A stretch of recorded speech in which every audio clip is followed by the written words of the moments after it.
than at any time in our history. TB, polio, diphtheria, smallpox, they're all mastered. The killers today are the one from which almost every person suffers in some degree from the earliest years upwards is dental disease. Let's have a look at some of these dental diseases. Here are a few photographs collected from one of the dental hospitals. They're the sort of things you see every day. Look at this. Beautiful teeth, but neglected. They obviously haven't been cleaned for a long time, and the gums are all inflamed and dirty. Now look at this. Worse still. Dirty, messy gums and decay starting in between the teeth all the way round. And here's a chap who said he was a self-confessed lolly addict. He sucked lollies all day long, and you see how all the surfaces of the teeth are just eroded away by the acid. And here's another one, a 9-year-old, the same sort of picture of this rampant decay just destroying the teeth. Here are some recent figures. Of 5-year-olds, only 18 out of 100 have had no tooth decay. For 12-year-olds, the position's even worse. Only 3 out of 100 have had no tooth decay. Recently, someone put it this way: about 35,000 new cavities start in our children's teeth every day. 4 tons of children's teeth are extracted every year, and 800 pints of blood are shed, and perhaps an equal amount of tears. 4 tons is an awful lot. Why does this happen? There's overwhelming evidence from every part of the world that the wealthier a community is, the more it spends on a diet with a high sugar content, and the greater is the amount of dental decay. In Great Britain, we started importing sugar in the time of the first Queen Elizabeth, and now today we eat in 2 weeks the amount that they used to eat in a whole year. Tooth decay can be influenced by many factors. Some people are more susceptible than others, but there's no doubt at all that any tendency to decay will be accelerated by frequent eating of sweet, sticky snacks between meals. Let us consider the inside of the mouth as being rather like a test tube. It contains our teeth, which are bathed in a warm, alkaline solution containing millions of bacteria. This is our saliva. Now, add some sugary substance to this solution, and within a very short time, vast numbers of these bacteria will feed on this sugar, turning it into acid. Acid which attacks the enamel of the teeth. Saliva tries to wash this acid away, but if this attack is constantly repeated, the tooth will gradually be destroyed. Let's look at it another way. Here's a diagram representing your saliva. Let's trace what so often happens to it through one whole day. You get up, you rush through your breakfast, finish with bread and jam, and your teeth are under acid attack, red for danger. The saliva eventually washes it away, but you nibble sweets. You have a mid-morning bun, and the attacks are repeated. And so, right on through the day. Sweets after lunch, a lolly on the way home from school, soggy cakes for tea, and snacks with the telly. Then supper, and finally biscuits and milk in bed. The whole day. Acid attack, attack, attack.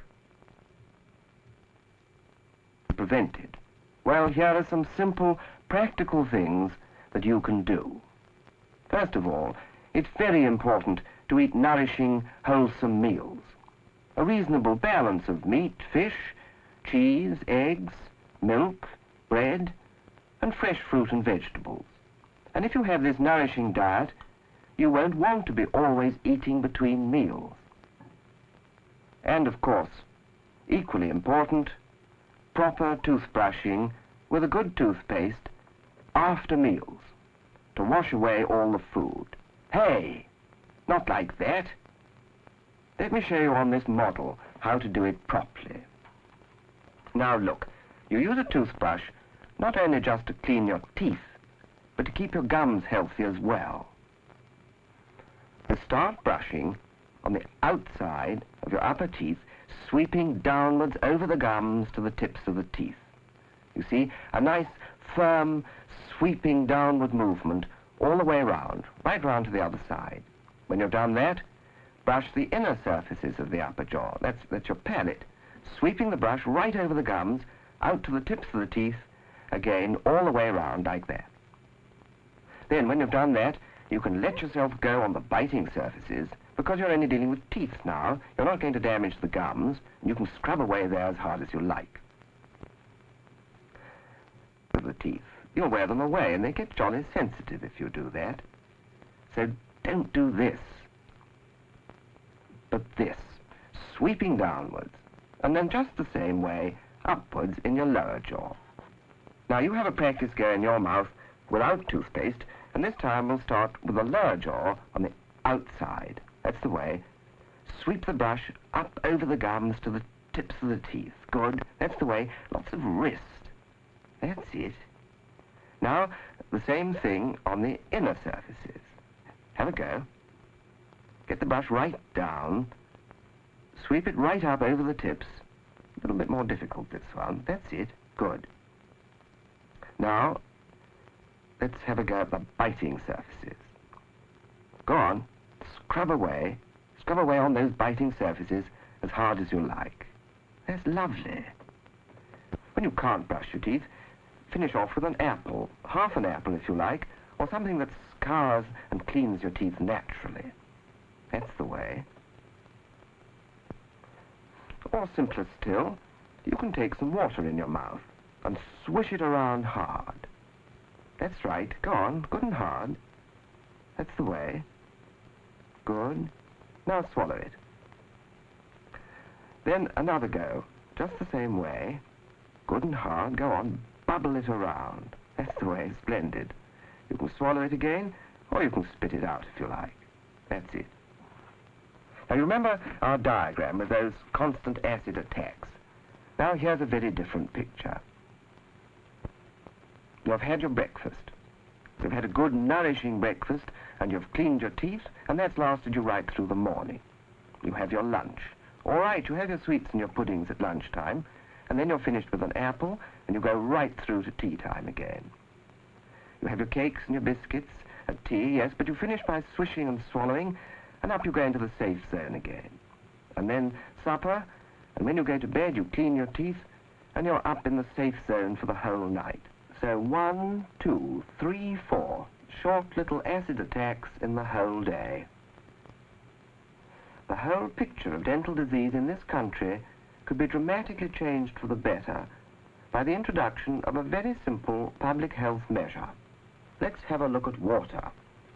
The water we drink, coming from springs and rivers, feeding great reservoirs, and absorbing traces of many minerals from the ground over which it passes. One of these is fluoride, and when there's enough of it present in the water, the people who drink it have teeth which are much, much stronger. In most of our water supplies, there's not enough fluoride, but it is possible for the water engineers to add the right amount, and this is being done in quite a number of places. There's a whole mass of evidence from many parts of the world showing its effectiveness. But let's talk to somebody who is an expert on the subject. Here's the Professor of Preventive Dentistry at one of our British universities. Could you tell us about the studies that you've been carrying out? Certainly. For the last 9 years, I have been examining the teeth of children in 2 towns. In one town, fluoride has been put into the water, and in the other town, none. What differences have you noted in the children's teeth? The differences are tremendous. In the town where there's fluoride in the water, the teeth are healthier, they're stronger, they have a much better appearance, so much so that even an ordinary person could distinguish children from one town from those in the other. People say it's only effective for young children's teeth. Do you think this is so? No, this is a popular fallacy, but the benefits of fluoride during the period of tooth development are carried with the individual throughout the rest of his life. What about this other old bogey about all the ghastly diseases you're going to get? Is it absolutely safe? Perfectly safe. I think our best guarantee of safety is the fact that about 500,000 people in this country live in areas where the water has fluoride in it, very often in excess of the amount that we require for perfect dental health. And the only difference that you find in these people is they have far better teeth. Now, this is where there's fluoride in the water naturally. Is the effect the same in areas where it's been artificially added? It's exactly the same. Would you say that the medical and the dental profession recommend this idea? Yes, both the medical and dental profession thoroughly support this idea. Well, thank you very much indeed. The Minister of Health, with all the weight of evidence before him, has approved that fluoride should be introduced into our drinking water. But even so, the final decision rests with your local authority, and they can only put approval into practice with your support. Now, to sum up what all this means, let's start with the dentist, someone you should visit regularly. And remember this, the tremendous advances that we've made with modern anesthetics, quicker and easier drilling, new materials and so on, have taken the sting out of dentistry. And regular dental treatment from the earliest age should no longer be a worry.